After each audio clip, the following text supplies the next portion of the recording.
Hello. Hello, good afternoon. Good afternoon. मैं निशा बात कर रही हूँ HDFC बैंक के बिहाफ से। हाँ जी, बोलिए। फंड्स के रिगार्डिंग कॉल किया था। कोई रिक्वायरमेंट होगी business loan, home loan, car loan में? हाँ जी मैम, चाहिए, लोन चाहिए।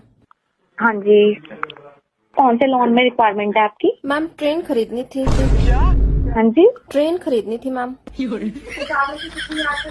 ट्रेन खरीदनी थी। हाँ जी।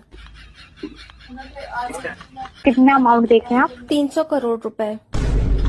300 करोड़। हाँ जी। रनिंग में कोई लोन चल रहा है जिसकी EMI पे कर रहे हो आप? हाँ जी मैम। कौन सा लोन चल रहा है? साइकिल का। कौन सा? हीरो की साइकिल ली है मैम।